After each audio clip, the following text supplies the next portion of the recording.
There are 14th Amendment citizens. This is the Constitution. Listen, the most lawless people of America are in government. Anyone in government who does not uphold the Constitution, both state and federal, are lawless. My name is Christopher Bronski. I live in New Hampshire. Live free or die, you know.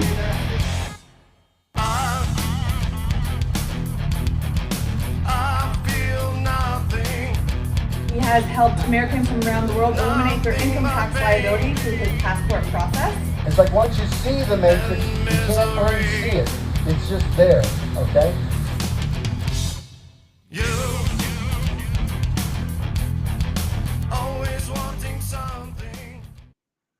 Well, glad you're here with DestinationFreedom.org. And if you are interested in some of the information that we had, you can go to DestinationFreedom.org and look up our classes and workshops, things like that. If you have any kind of desire to eliminate your income tax liability, then we're glad to help you on that journey. So I wanted to handle a subject matter tonight. I don't know how long it'll take. May not take long at all, or we might be at this a little while. But tonight's topic is the federal income tax constitutional? Okay, so when I think about that, and we think about an income tax, all right, and when you tax, if you believe that the fruit of your labor is your right, it's well established that you can't tax a right, and so you can tax privileges and immunities, things like that. Another thing with respect to the federal income tax is the Supreme Court has already determined that the income tax is an excise tax. Now, what's the difference between a direct tax and an excise tax? Well, a direct tax would be that there'd be a certain amount of a certain amount of money that is charged for, like you would a head tax. In New Hampshire, they had a head tax, I think annually or whatever it was, that you paid $10 as a head tax.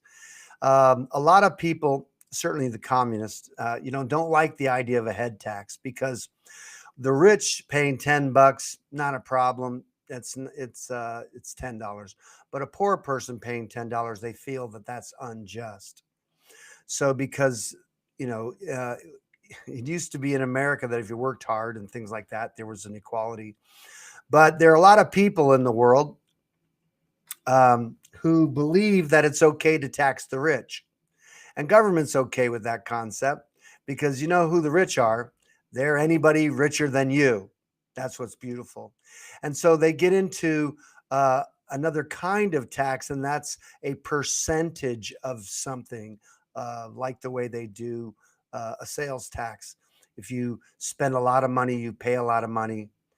And so people believe that, from each according to his ability to pay, to each according to his need. That's a communist idea, because you get force of government taking from one people and giving it to another. Okay, so that's unjust in that way.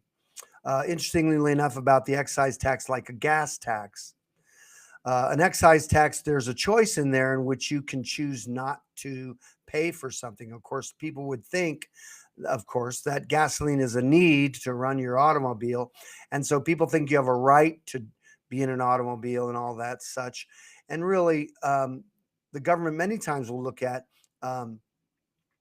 possessing certain things as a privilege or what have you. And really, you're not born with automobiles, so someone has to provide an automobile, and you're not going to get government to provide an automobile unless, of course, the government determines that you should have a cell phone or you should have certain things. And government, is giving out food and all that. So there's a lot of injustice. And of course, the government serves the rich and serves the poor, and the middle class gets eaten up. But we're talking about an income tax, and the income tax is an excise tax based upon a privilege. Now, I was talking to somebody today, and they believe, and many people believe, that the income tax is voluntary. And those The IRS usually pursues after those people because they think that um, the income tax is voluntary, and so you don't really have to pay it and all that. Well, let me just clarify really easily and quickly that matter. Okay, all taxes are collected under pain of death, without exception. It's the end of the story. Go to the gas station and make a determination that you're going to fill your tank up, and you're glad to give the service station the all of the money except for the tax you don't want to pay. See if they don't call the cops, and then the cops will chase you down, and the cops will arrest you, and then they'll send you to court and charge you. And if you're found guilty, you might be put in prison or fined in some capacity. If you don't pay the fine, or you try to escape or get away, then the cops will chase you down and kill you in order to collect those taxes that you think that you don't have to pay. So again, all taxes are collected under pain of death. I remember talking to a woman at a store one time in my town, and she believed that the school was something we should have, and she didn't mind the taxes, even though in my town the school costs 2/3 of the tax bill. Only 1/3 of the tax bill is going to run the town. So we have like 100 children that are educated in our little town of 1,100 people. Okay, 100 kids. It costs a little over $1 million to run the town, and yet the cost of the school is over $2 million a year. Just found out recently that the school has been saving up about $1 million, and they think that they'll extend to the town the interest, even though it's the town's money that have overpaid for that stupid school. But is it someone else's responsibility to pay for those kids? That's the distribution of wealth. Should seniors with a fixed income have to keep paying the massive amounts of money that goes to school? Right. That's what the question is. Should the government force one people to pay for someone else? And then they're the administrators of that injustice, and so they get a piece of the action too. It's immoral. And the founders would have already been shooting people out in the village green. But we're too soft. In America, we're too soft, We have the Second Amendment. That's going to do it. It's ridiculous. So do you think we're overtaxed, right? So we're coming back to the income tax, and we're talking about, is the fruit of your labor a right? Okay. So yes, taxes, including the income tax, are not voluntary. When you hear the government talk about the voluntary nature of income tax, they say the voluntary is that you get to fill out your own taxes. That's the voluntary nature, is that you get to fill out your own taxes, which is moronic. Why? Why is it moronic? Well, it's because everybody fills out the paperwork as true, correct, and complete under penalty of perjury. And I always say, what the hell do you know what's true, correct, and complete? You've never read the tax code. You have no idea what the law says concerning who has the liability and then how much is paid and all that. Usually just read paperwork about it, and you're just following their explanation about it. And of course, you think you have the obligation because you don't know what the law says, who has the obligation. That's a reality. So, what are you going to do with that? And so people still sign under penalty of perjury, and then the IRS is going to actually tell you how much you have to pay or if there's a mistake on it. So if they already know how much you have to pay, why do you have to fill out the paperwork? They just issue you a bill and say, this is how much we've determined. Because they want you to work for your write-offs. And if you don't get all the write-offs, then they get more money. It's a good game. It works for them. Ignorant people are easy to control, and they're easy to tax. And there's two areas of life in which if you don't know how money works, and I don't just mean how to make money, I'm saying where it comes from. What is real money? If you don't understand fractional reserve, if you don't understand what the Federal Reserve note is, a private currency, that the Federal Reserve is controlled by a banking family, and they offer the cookie of the president to choose the chairman as if he's actually making that choice or not. They're telling him who to who to have on there. And of course, the chairman of that board serves the Federal Reserve. And you know how much power the Congress has over the Federal Reserve? Well, just read the Federal Reserve Act and you'll know they got nothing. It was written by the bankers to favor the bankers, and it's been working good for them. Federal Reserve. Ron Paul's been saying we should audit the Federal Reserve for years. That's never happened. How about auditing the IRS? Any waste and corruption there? Hardly. Even the elected officials are filing and paying. It's astonishing, but that's the system that we're in. Is that working for us? Many people think that the federal tax code should be void for vagueness, that they don't understand it. Some of the things we'll talk about tonight, people are just going to dismiss the fact that they can't really make a determination. When Jefferson said something like this, we hold these truths to be self-evident. When was the last time that you looked at truth and said, well, this is self-evident? That you could write or that you could read something and it was clear to everyone that this is truth. It's truth that this is out of control. It's truth that you're being taxed in your labor and you don't know where your choice is. So is the income tax, is it voluntary? Well, of course not. It's being compelled on people. But most people do not understand who has the tax liability. Okay. And you can get into the history of a number of these different things, but I'm going to talk about how the federal government determines the tax liability. I wanted to look up, I wonder if I can look up in this, let me just see, I wonder if I pull out of this, if I go to another, let me see if I can share. You know what I want to look up? I didn't bring it in there.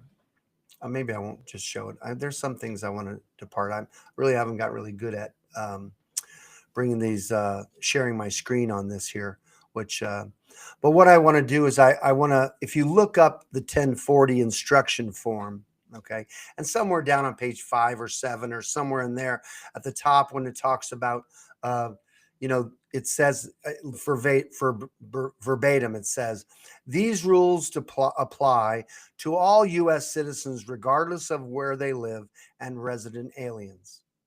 So the IRS determines that all U.S. citizens have a filing requirement and an obligation to pay regardless of where they live. Now, there's not a lot of countries in the world that tax their citizens abroad, but the U.S. is one of them. And there may be some other small country. There's like 2, maybe 3 that I can think of. I know there's another one. And I think the federal government set that up for them so they can be as evil. Most countries don't do that. But that's the case worldwide. This is why when the federal government sets up a treaty with its allies or whatever, it obligates these countries in their banking and in their doing business and all to obtain information about U.S. citizens that are living and working abroad, so that in the treaties, it says that they're going to abide by the U.S. tax laws and then impose that upon U.S. citizens worldwide. And even resident aliens that are in America have an income tax liability. And the resident alien, as a resident alien, what does that mean? That would be a green card alien. They're either a permanent or temporary, whatever. When they go back home and they still maintain their green card, they have a tax liability worldwide as well. So they're still maintaining their resident alien. Now, here's a side note that you may not realize, okay? Most resident aliens that have visas in America are not really resident aliens, okay? They're residing in the United States, the District of Columbia, okay? And so a lot of people don't realize that in the tax code, the definition of the term United States is the District of Columbia. And the definition of the term state in the tax code is also the District of Columbia, Guam, Puerto Rico, Virgin Islands, America, Samoa. The federal government has federal states, and that's what they're referring to in the tax code. It's not referring to the states of the union. And even when the tax code makes reference to environmental locations in the tax code, and it may make reference to 50 states of the, in some capacity, the 50 states, it's referring to the federal territories that are in the 50 states. Every state has a national park of some sort, and that's what they're referring to. Still not talking about the other places in the state. Just look at the context of those definitions and things like that. It's very clear in the tax code. Now, I have a class at DestinationFreedom.org. It's called State versus Federal Citizenship. That is that you can go online. It's about a 6-hour class, and I'll show you in the tax code these definitions and how you can look them up and all. We may look up some of this here. I'll look at a couple things just to get into that definition. But so let me see if I can. I know that. Let me see if I can see. Let me see if I can look up another section. I want to just show you a couple things. Let me see if I can show you. Let me see screen. Let me see if I can locate something. That's brave. No, and let's see if I can look in a window. That's not going to work. Well, this will be a complete failure because I'm looking for. I think that's in Brave. Oh, mate, I wonder if this will have that. No, I don't think so. Looks like I'm not going to be able to do that. I'll just make reference to that, and then you can look these up on your own. Well, let me just say this, okay, that to understand the tax code is to understand the definition of the term United States. So all you have to do is in a Google search is look up the Hooven case, Hooven-Allison. Hooven-Allison versus EVAT is, I think, what the title is. Just you'll type it up in in any Google search, and it'll come up. Someone will have a copy of it. And what that case will show you is the 3 definitions of the term United States.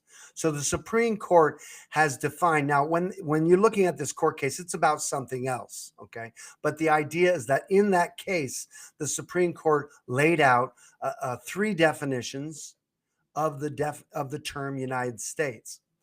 Definition 1 is how you might use the word America. What it includes, it not only includes the states, but it also includes, Washington, D.C., Guam, Puerto Rico, all of everything that you would consider America, if you will, is definition 1 of the Hooven case. Definition 2 of the Hooven case is the United States, which is the name of the federal government, okay? And its jurisdiction. We would easily refer to that as the District of Columbia, okay? And of course, the District of Columbia also controls Guam, Puerto Rico, Virgin Islands. So all of that jurisdiction is in definition 2 of the Hooven. And definition 3 is the states united under and by the Constitution. So when referencing the states, it's definition 3 in that court case. All right. So the question is, there are citizens of the District of Columbia. Now, originally, it'd be just those people that lived there or in that jurisdiction. Now, I want to show you. Oh, let me see. I've got to be able to come up with this, Michael. I want to show them the Constitution. So where is, I don't know where I put that. I don't know how I'm going to access that. Let me just see. I'm going to see if I can share this screen. Let me see. I'm going to look at Brave. Oh, how am I going to do this? Let me see if that's going to go. Let's see, I don't think that's just going to show let me see if this is going to, oh, let's see. What are you trying to do? Oh, that's the chats. There's going to be people commenting. Is that? Oh, it's down below on the bottom. Yeah, no, I just want to be able to. No, yeah. Again, I can't see where to share that. It just said I only have Brave, which is where Riverside. No, I know where that is. That's why I'm trying to ask me where on the computer I want to look, and I can't see where I have those. It doesn't show me where I have that. Let me just. Where did you put them? I opened them up in a. Let me just see if I can locate. Well, that's not going to work at all. So maybe it was just opening them up in. That's Title 27. All right. One under thing. Nope. Looks like it's a no deal. Anyway, I'll just have to. Oh, there's something. All right, there it is. Okay, so that's good. So let me see if I can go back and share. Now, where do we go back to here? Wait a minute. Here we go. Sorry about that. I don't know if I popped out. Let me just see if there's a way to. I'm going to share my whole screen. Let's see here. All right. Entire screen. There we go. I'm just going to share it. We'll see what happens. I'm going to share this. Let's see. All right. So, that looks kind of freaky. If you're doing drugs, this is going to really mess you up. So is that showing on my screen? All right. So let me see. What I want to take you to is, where was that? Hang on a minute. There it is right there. Okay. So here's hopefully they can see this. So this is 3 in the United States, and you can see here the term United States may be used in one of several senses. It may be merely the name of sovereign occupying the position analogous to that of other sovereigns in the family of nations. It may designate the territory which the sovereignty of the United States extends, or it may be the collective name of the states which are united by and under the Constitution. So that's Hooven Allison versus EVAT. Now, I want to show you. Here is a letter from the State Department, and you can say here, you can see, and we've gotten, I don't know, hundreds and hundreds of these letters. It says the same thing. It says, appears from the facts of your birth, the documents submitted that you are a U.S. citizen entitled to U.S. passport. In accordance with the 14th Amendment of the Constitution of the United States, all persons born or naturalized in the United States and subject to the jurisdiction thereof are citizens of the United States. So that's how the federal government defines U.S. citizenship, is by the 14th Amendment. All right. So when you're looking at the Constitution, and here's the Constitution. Let me see if I can get to this, how fast I can get to the, want to go to, let me see, this is the article. Let me see if I can get to, oh, that's not going to be good. So Article 4, all right. This is going to be, that's Article 1. We're going to lead Article 4. Article 2 deals with the president. Okay, come on. Article 3 deals with the courts. Article 4, Section 2. Listen to this. Here's the Constitution. It says, the citizens of each state shall be entitled to all privileges and immunities and immunities of citizens in the several states. Now, this is in the 1700s when the Constitution was ratified. So the idea is that there's only one kind of citizen in America, and that was the citizens of each state. That's it. And so loosely, people were called United States citizens, but there was no, at the time of the Constitution's inception, there was no other type of citizen than state citizens. These are countries, these states. If you read the Declaration of Independence, they have full power to levy war, conclude peace, and all that such, okay? Then, after the Civil War, in which the federal government was, trying to figure out how to save these slaves, when they weren't delegated that kind of thing, they should have just recognized these people. This is what's caused no small problem in America, but they should have just recognized that these black people were people, end of story, full stop, and that the Constitution already protected them with the Bill of Rights, and that you could protect them just by securing their rights. But that didn't happen. So they just had to come up with some special power. So the only thing the federal government thought best to do was to create their own type of citizen. So you have to go down to the 14th Amendment, which is past you have amendments. You have the first 10 amendments are, let's see, that is 12, 13, and here's 14. Okay. And the 14th Amendment reads this: all persons born or naturalized in the United States and subject to the jurisdiction thereof. So let me back up before we get here so I can give you the context of this. Before the 14th Amendment, watch this language.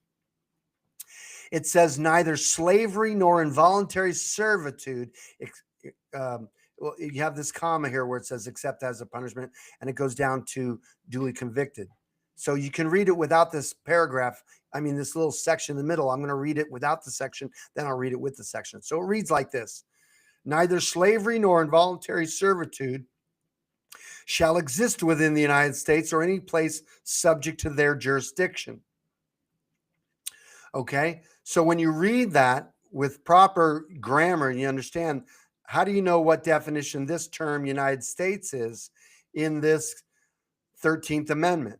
Well, the reason that you know that this is the states is because this down here, any place subject to their jurisdiction. So the word there is plural, and that's how you know this is the states of the Union.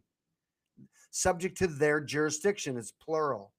But down in the 14th Amendment says all persons born or naturalized in the United States, that's the federal government, and subject to the jurisdiction thereof are citizens of the United States. That's the federal, that's the District of Columbia, and of the state wherein they reside. That's another category, because you can be a citizen in your state by habitation and domicile.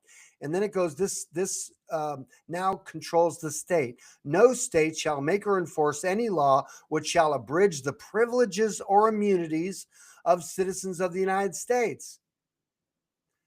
Now, that's amazing. That sounds like the Fifth Amendment, talking about, and it says, nor shall any state deprive any person of life, liberty, or property without due process of law. That's the exact wording that's in the Fifth Amendment. Now, if these new citizens were protected by the Constitution, you don't have to write that. And you know how you know that? Because they knew the Constitution.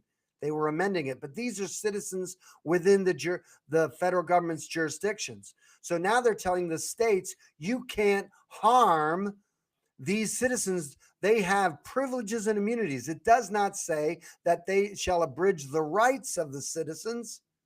It's just not abridging the privileges and immunities. Why? Because the federal government, all governments don't provide rights. They only provide privileges or immunities. That's the best they can do. And then it goes on, watch this context. It says, nor deny to any person within its jurisdiction the equal protection of the laws. So see, this is how you know that this is the federal government. It's a singular entity. Nor deny to any person within its jurisdiction, not their jurisdiction.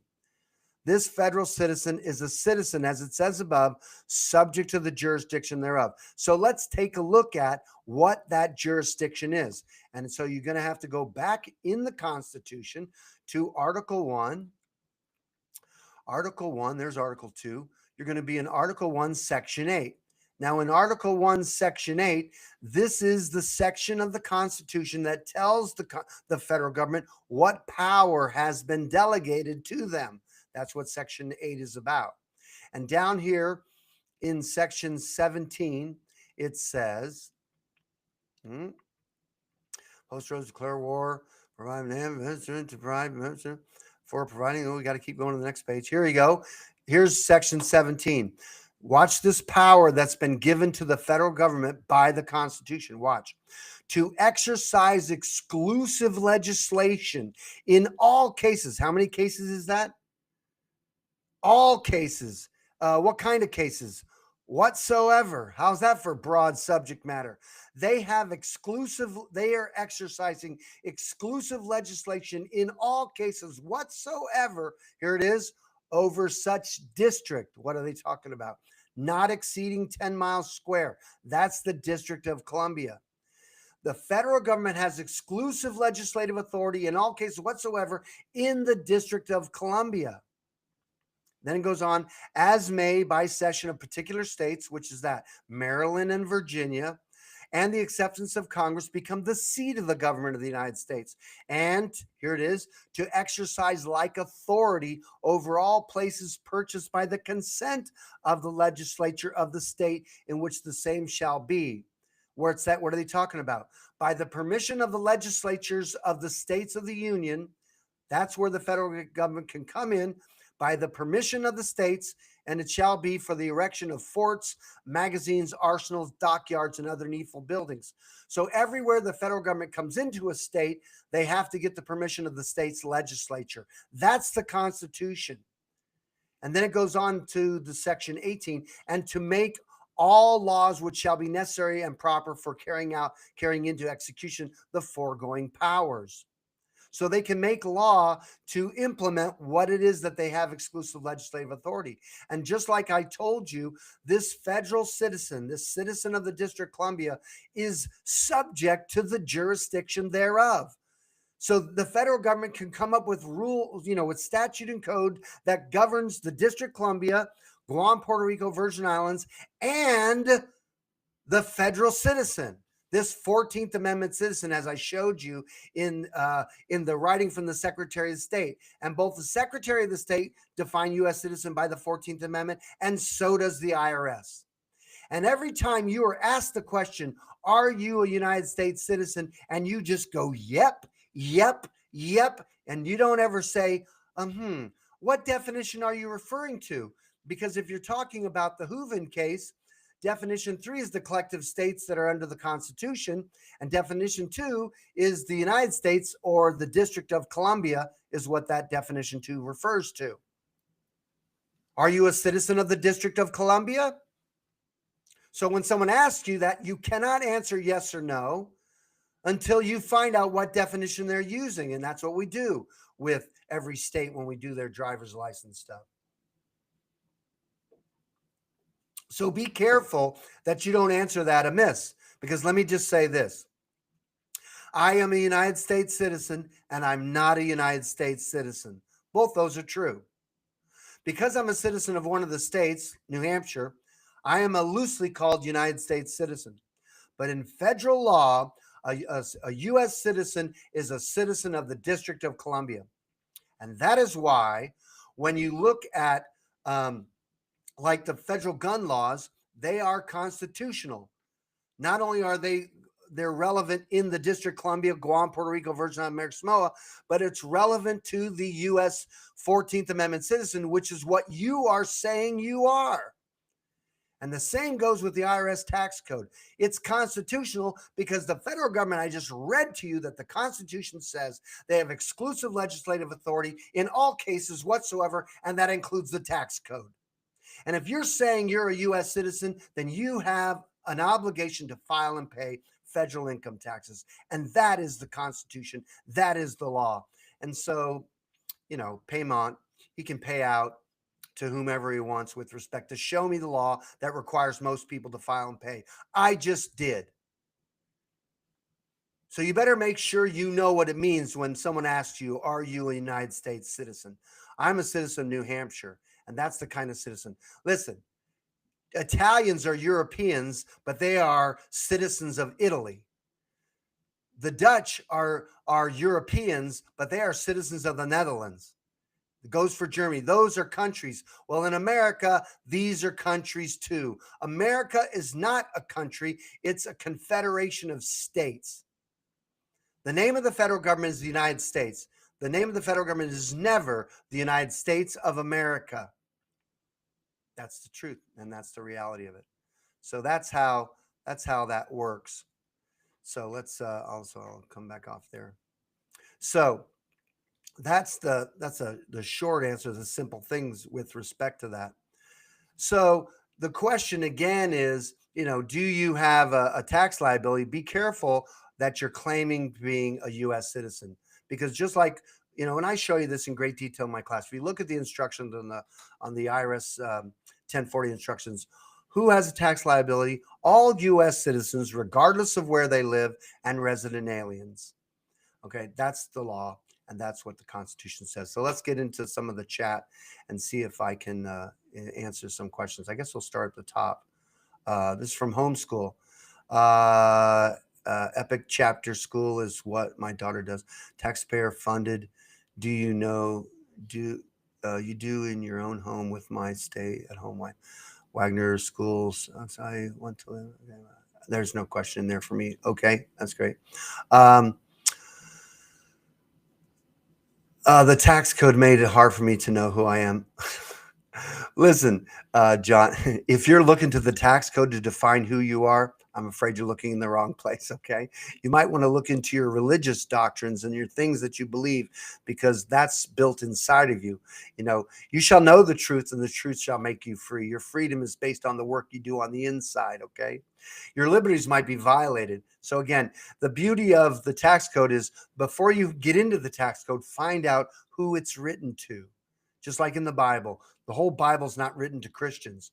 It's written for your learning, but only certain epistles are written actually to the Christian church. So if you don't get to whom correct, you're not going to understand the practical application. So you don't have to study Korean tax law to understand whether you're going to need to apply it or not. You just have to find, why is it that I'm subject to that? You're going to say, am I Korean? Am I in Korea? Just like, so are you a federal citizen, you know, a U.S. federal 14th Amendment citizen, or do you live in the District of Columbia? No, that's not the case. So Bright says, question, what does a foreign-born U.S. Naturalized U.S. citizen have to do be recognized as a state citizen, for example? Yeah. So what happens in the naturalization process for a foreign-born American, if you will, now, is you see that first state where you naturalized, that's your first state. That's your first citizenship, was that. They were using the term, you know, you're becoming a U.S. citizen, but you're really naturalizing in that state. That's why on your naturalization certificate, it has the name of your state. It matters. So that's your first habitation and domicile. If you look under naturalization laws, there's a requirement of a certain amount of years in that state before you can do your naturalization process and where that is, okay? And then other states may be relevant with respect to like within 5 years or whatever, the 3 years. But the idea, you're naturalizing into your state. That's what it is. The federal government wants to naturalize people into the District of Columbia, give them a social security number, get them on the tax dole. All that's designed to make them federal 14th Amendment citizens, even though they are, you know, they haven't naturalized in that state. When we do a passport process for our Americans that have not been naturalized, we put that in the record, and then we address those previous oaths and signatures with respect to naturalizing, that we make sure it's in the states, and then we bring that record as true in that sense. So anyway, so that's what I mentioned that. And here's John says, in the sense they perceive all of us as foreign to their system. You see, that's, John, you're giving away your power. No one's perceiving you. You see, the problem is they're asking the question, and you're perceiving you as as like in the District of Columbia. They don't see you as foreign, okay, to their system. That's not the idea. You're agreeing to being in that system, because here's what, let me just say this, and I show you this law in the tax code. A presumption in law. Okay, there's a section in the tax code I can show you, and it says an alien by reason of his alienage is presumed to be non-resident. That's the law, but that's not what's practiced. What's practiced in America is an alien, if he's here, wherever the hell here is, then they're in the United States. And of course, when they fill out all their immigration paperwork, then they fill out and they come into the United States on paper. So they're residing in the District of Columbia on paper, not physically. And so they're signing it under penalty of perjury, and the federal government just goes with it. Why? It's good money, my friend. You're signing all that under penalty of perjury. So again, most resident aliens that are in America are actually non-resident aliens and have no federal income tax liability. I am a non-resident alien. Why is that? Because you see, if I'm not a U.S. citizen, then I'm alien. Everybody on the planet, if they're not a U.S. 14th Amendment citizen, they are alien. If you're a resident alien, you're residing in the District of Columbia, Guam, Puerto Rico, Virgin Islands, America, Samoa. If you're in the States, you are non-resident. So most aliens are non-resident, and the law supports that. Again, the IRS is basing it upon your own testimony in filing 1040s or in filling out immigration. Immigration is not a power delegated to the federal government by the Constitution. How do I know that? The word immigration doesn't show up in the Constitution. Not a power the states have delegated to the United States. But can the federal government immigrate? Of course they can. How does the Constitution allow that? Article 1, Section 8, Clause 17. They have exclusive legislative authority in all cases whatsoever in their jurisdiction. And so they have immigration for District of Columbia, Guam, Puerto Rico, Virgin Islands, America, Samoa. So everybody that's in America that the federal government is naturalizing or that are immigrating, they're all immigrating into the District of Columbia on paper. That's how they have income tax liabilities. So Rob says, after you complete the state citizenship passport process, is it necessary to revoke, terminate per 26,601, blah, blah, blah, or unknowingly election to be taxed as a resident alien? Well, that's a great question. And we don't advocate the concepts of revocation election because the IRS will charge you with a frivolous return. It's not necessary because I'm making up that there's no such thing as an unknowing election. An election's a choice. And if you don't know you're making a choice, it's hardly an election. Okay. So it's not necessary to do that. If the IRS was writing to you and saying, hey, we haven't received your return, then you would just say to them, I have not created a tax liability, not being a U.S. citizen nor resident alien.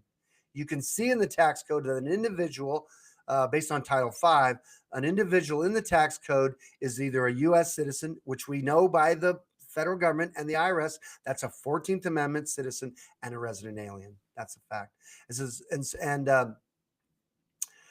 And again, it isn't a state citizen passport. If the states issued passports, which they should do, then it would be a state citizen passport. But you're going to get a federal passport as a state citizen. That's what's on the application. And then we get certified copies of your passport file, certified by the Secretary of the United States. And then it says, when a state citizen, what action, if any, is necessary if you receive a 1099 or K-1? Well, that's a great question. Well, what happens is you don't receive a 1099. You see, they ask you for a social security number or tax ID number. That is a W-9. So when you receive a W-9, if you fill it out with your social security or tax ID number, if you have a tax ID number, you're obviously a federal citizen and you're saying that you're doing a trade or business in the United States. Okay. That's what that's what a taxpayer is one who owes an internal revenue tax. So the problem isn't the 1099. The problem is you filling out a W-9, providing a social. You're giving them permission to do the informational return, and that's what a 1099 is. So we have a W-9 that's exempt, and it's exempt based upon the certificate of foreign status, and that is foreign, not to America. It's foreign to the District of Columbia, or foreign to the United States, foreign to the District of Columbia. That's what the certificate of foreign status is. And that's what the tax code says to do. You're the one that has to sign under penalty of perjury, the certificate of foreign status or what have you. And it's not it's not a, what do they call a W-8BEN. It's none of that. Anyway. Then Bright says already naturalized. That's fine. So if you were going to do the passport process, then you would just want to let the State Department know of what your first citizenship was, and then you may not, agree with those same things. Why don't states issue passports? That's a great question, because the people that are running the state governments and the people that are in them don't know this information. They're just going along thinking that everything is fine, and they just the federal government is not usurping because the states are derelict in their duty. The states, especially because of the Civil War, many people believe that, these free and independent states, they'll never be indivisible with liberty and justice for all, Pledge of Allegiance to the U.S. flag, BS, we're just unionized, federalized with their propaganda, Try explaining that to Europe. See if they like their European Union running their countries there. They don't like it. They like the money. They like to do the cash stuff. They like all that, but they don't want them to do. So they stay more separate than we are. Americans are pretty federalized, and that's not an accident. From the beginning of pledging allegiance to the U.S. flag, what a crock of crap. It's idolatry. We're really big into U.S. federal union worship. It's the way it is. If you don't like it, why don't you just leave your country? That's how ignorant Americans sound. That's the way I hear it. I'm sorry. I'm sure they're saying like, well, if you don't think our lovely country is the land of the free, home of the brave is a good thing, then maybe you should take off. That's not really the way I hear it. I just hear a bunch of whining, slaves on the plantation trying to defend themselves. And if you don't really get this matrix and understand how unionized are and how this system works for the federal government, how is it working for the federal government? It's amazing. Just watch the film, The Jones Plantation, and you'll kind of get how this matrix works. So yeah, I'm not a union guy. I want to make America states again. That's what I want. So it's not changing. The present administration is not making that change. And then Rob says here, he says, would you recommend using a private irrevocable express trust for transactions with statutory entities and blah, blah, blah? Well, the thing about it is, and we show you this in our state citizenship class, and that is, if you are a federal citizen and you have a trust, your trust is in federal jurisdiction. Look it up in Title 26, 7701 under trusts and estates. Same thing. They'll tell you how it's in federal jurisdiction and that they have authority in the courts and with respect to summonsing. So if you're going to do an irrevocable, contractual trust in that capacity, then you can only, you want to have your trustees be state citizens. And just because someone says they're a state citizen, even though all the documentation is out there, including past tax records, where you're saying you're a U.S. citizen and you have an obligation, unless you change that, the presumption is that you are a U.S. federal citizen. So the IRS looks at that. If you're a U.S. citizen, on your driver's license, voter registration, your jury duty and your passports and all those places under penalty of perjury, you're saying, yes, I'm a United States citizen. Every time you got a credit card and a bank card, yes, I'm a U.S. citizen. All that preponderance of the evidence, you're saying you're a federal citizen. Then when you create a trust, you may look like a federal citizen. The IRS will run you over. Your property's not safe in there. So when we do these trusts up, we have other trust clients that are trustees with you. That way, if there's any problems with the IRS, your assets are being protected because the trusts are what they call foreign irrevocable contractual trusts. The U.S. citizen is in the public. Everything he does is in the public, is in the District of Columbia, because that's a citizen subject to jurisdiction thereof. Federal citizens really on some level don't have privacy.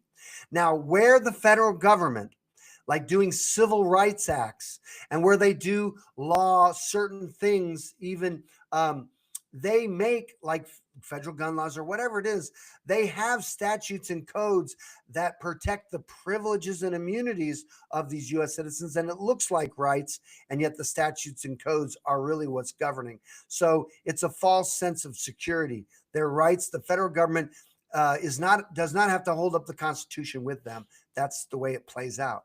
Look at every Supreme Court case. How is the Supreme Court case not overthrowing every federal gun law? Why? Because that's a U.S. citizen in the federal jurisdiction. That's how it works. Then up here, Homeschool writes, original Irish vote was no. 2 European dictatorship. So why another vote? Smart. Okay, it says here. So smart senior citizens know what's up. That's cool. That's Steven says, great news. I used W8, W9 on an IRA fund distribution application, but they withheld 10%. I wrote to them and they made a mistake. They reviewed my paperwork and determined they did make a mistake. That's cool. That was not U.S. That was not U.S. and refunded 10%. That's great. And of course, they're the ones that made that determination.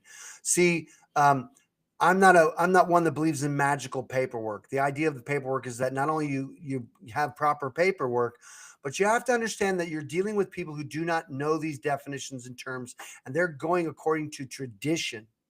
And so that's really what's governing is tradition. They're not looking at the law. They're not looking at who's subject to the law. They're just going along with what they're told what to do. And that's typical enforcers. Don't really know the law. They're just told what to do. And that's where they're doing it. John says, thank you for understanding this and connecting to like-minded folks. Bless you, John. Thank you. Bright says, how do you send mail as a state citizen? How is the state citizen supposed to be addressed? Yeah, don't get caught up in all that address thing. Look, the Constitution creates the U.S. Post Office. So that's there. Of course, the posts are being handled by the corporation, the United States Postal Service. That's a corporation. So, just receive mail. That's their obligation. That doesn't create or bring you into federal jurisdiction. It's you and what you say about yourself. Okay. It isn't, I've never seen anybody go to jail because they get mail. A lot of times people don't have mail because they don't want to receive any kind of legal notices. So they run away like a runaway slave. That's not really the best. And again, some people don't use the zip codes or they put it in brackets, but there's no jurisdictional. If a murder happens at your house, it has an address.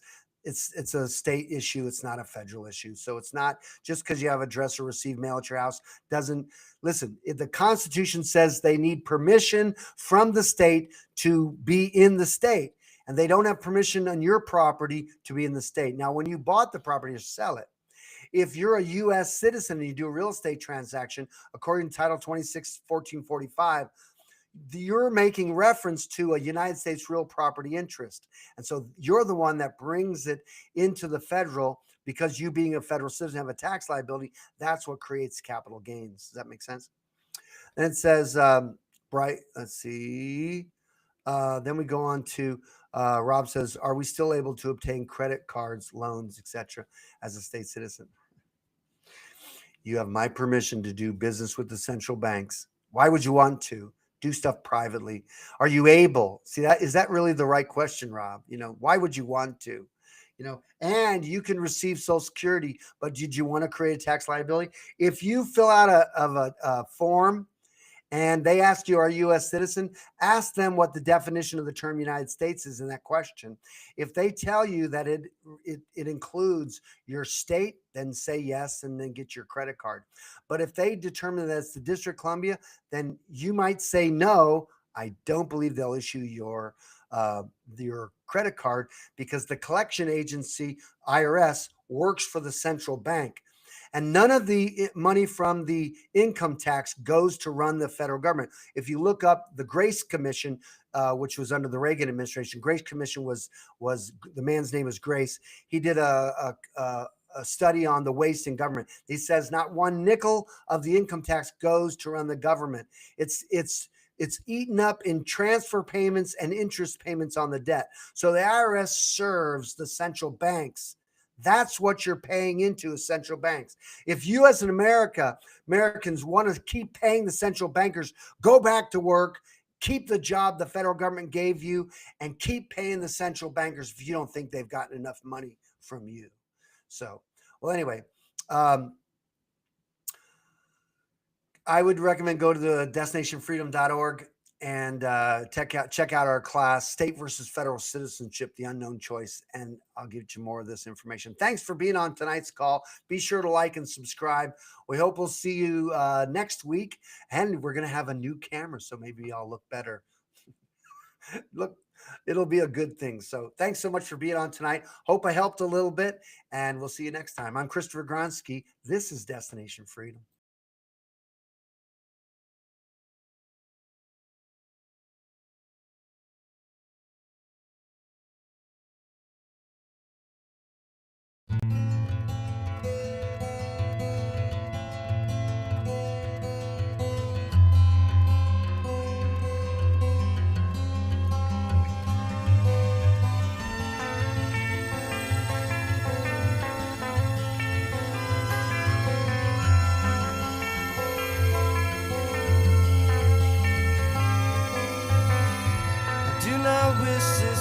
To pass away,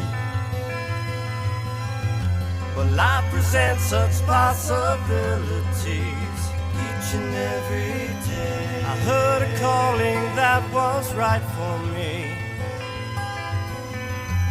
Prayed for strength for what's ahead of me. Show me the way.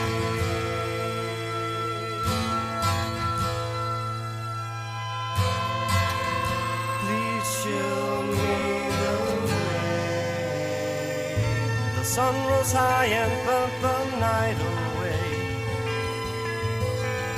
Who stood before me was my enemy. Don't tread on me. He's come to take away my liberties. I'd rather die than be a slave to thee. Don't treat me this way. I'd rather die than be your slave. I will survive. Then you feel my rage. It's not a question of being brave. I'd rather die than be your slave. It didn't matter who shot first that day. They killed my brothers.